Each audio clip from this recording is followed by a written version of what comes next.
Hello friends, today I am going to discuss precipitation. Now the first point is what is precipitation? Precipitation is water in solid or liquid form falling on the earth. अगर water किसी भी form में solid या liquid form में अर्थ की तरफ गिरता है that is known as precipitation. Hindi में वर्षण बोलते हैं. Okay, so the precipitation is basically caused by the solar insolation and the process of evaporation. How it is performed in the nature? ये कैसे होता है नेचर में, ये मैं आपको बताता हूँ. Now our earth has sun which is source of all the energy. Solar insolation, radiation of the sun which is called solar insolation reaches on the surface of the earth. There are many water bodies on the earth surface, and because of this heating by solar insolation, the water which is present on the surface is evaporated to the atmosphere. Atmosphere में evaporate हो जाता है. And this, because of this process of evaporation, the water that intermixes with the gases, water in evaporated form is called as humidity.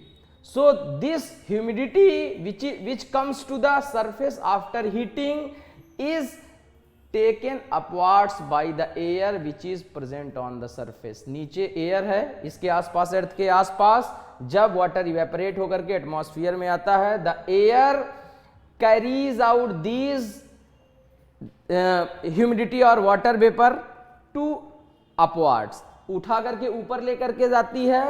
And when it this humidity moves upward, slowly temperature decreases upwards, and wherever these water vapours find any surface starts to condense in the upper atmosphere along with the increasing height. Height के साथ temperature reduce होगा, reduce होकर के धीरे धीरे धीरे धीरे जो है वो ये भी ठंडी होने लगेगी air.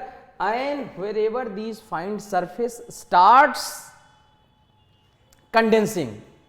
Now what are the things, what are the elements that provide surface? तो कौन कौन सी चीजें हैं जो कि सरफेस प्रोवाइड करती हैं इनके कंडेंस होने के लिए. हमेशा कंडेंसेशन के होने के लिए एक सरफेस का होना बहुत ज्यादा जरूरी है.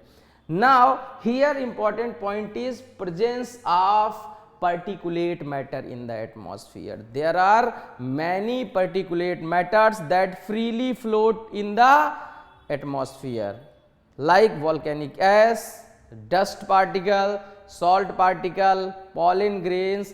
All these particulates freely float in the upper atmosphere, and when this water vapor arrives here, temperature decreases and these get surface. These provide, these dust particle, salt particle all provide surface. The water vapor condenses over these particles, इसी के ऊपर condense हो जाते हैं, और condense जब होते हैं तो एक बूंद बना लेते हैं. फिर से वो क्या होता है, गैसियस फॉर्म से लिक्विड फॉर्म में कन्वर्ट हो जाते हैं. So after reconversion from gaseous form in the liquid form, the process of condensation takes place. Smaller rain drops are formed. Rain drops छोटी छोटी फॉर्म हो जाती हैं.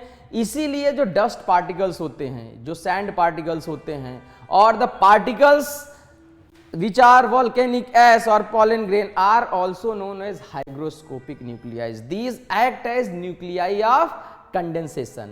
अब इसके ऊपर जब कंडेंसेशन हो गया, छोटी छोटी बूंदें बन गई, so these keep on floating in the atmosphere. ये क्या होता है, ऐसे ऐसे घूमती रहती हैं एटमॉस्फेयर में और घूम करके कंबाइन होती हैं. So because of the combination clouds are formed. अब ये बन गए बादल. अगर ये फर्दर ऐसा हो कि यहां से बहुत तेज कन्वेक्शनल करंट चले और इसको फर्दर ऊपर उठा दिया जाए, so what will happen, these will change into ice crystals. तो ये आइस क्रिस्टल में भी चेंज हो सकती हैं. तो इस तरीके से यहां पर अब आइस क्रिस्टल्स बन गई, या अगर नीचे ही है तो क्लाउड्स बने हैं. And if any disturbance takes place in these clouds, in clouds में कोई भी डिस्टर्बेंस होता है देन क्या होगा, अब चाहे क्लाउड्स आपस में टकरा जाएं तो डिस्टरबेंस हो जाए, या डिस्टरबेंस हो जाए किसी अन्य कारण से, या एक क्रिस्टल इसी में से निकल करके नीचे की तरफ गिर जाए, तो पूरा क्लाउड जो होता है वो डिसबैलेंस हो जाता है। And because of that disbalance what starts to happen, सारा का सारा भड़बड़ा करके नीचे की तरफ आकर के गिरने लगेगा। और जैसे जैसे नीचे आएगा टेम्परेचर अगेन इंक्रीज होगा। अगर ये आइस क्रिस्टल के फॉर्म में है then that will start reconverting into liquid form, और नहीं है आइस क्रिस्टल के फॉर्म में तो उसके बाद क्या होगा कि ये बारिश की बूंद बन करके नीचे गिरेगा। आप कई बार देखते होंगे नंबर ऑफ टाइम्स की छोटी छोटी रेन ड्रॉप्स कभी कभी गिरती हैं, कभी कभी रेन ड्रॉप्स का साइज बड़ा होता है। तो एक्चुअली होता क्या है, if air is continuously lifting up, नीचे से उठ रही है and rain drops are coming down, तो लिफ्ट होने वाली एयर अगेन उन रेन ड्रॉप्स को ऊपर उठा करके ले जाती है, और फिर से रेन ड्रॉप्स क्या होते हैं आपस में टकराते हैं और कोलिजन होता है, कोलिजन कूलेसेंस, और कोलिजन होने के साथ उनका साइज बड़ा होता है। तो ये सारी चीजें होती रहती हैं। जब ऐसा टाइम आ जाता है कि when these fail to oppose gravity, इनका साइज बड़ा हो जाता है और ये ग्रेविटी को अपोज नहीं कर पाते हैं, मतलब ये बड़े साइज होने के कारण फिर ग्रेविटी के कारण से नीचे की तरफ खींचते हैं, तो ये नीचे आकर के गिरते हैं in the form of rainfall. So this is how precipitation takes place. कभी जब खाली बारिश की बूंदें गिरेंगी, वाटर ड्रॉपलेट्स गिरेंगी, that is known as rainfall. अगर वही स्नो डायरेक्ट आ जा रही है, जो स्नो में कन्वर्ट हो रहा है, ज्यादा ऊपर से सीधा नीचे आते हैं, that is known as snowfall. ज्यादा साइज बड़ा हो गया उनका, हेलफॉल हो गया।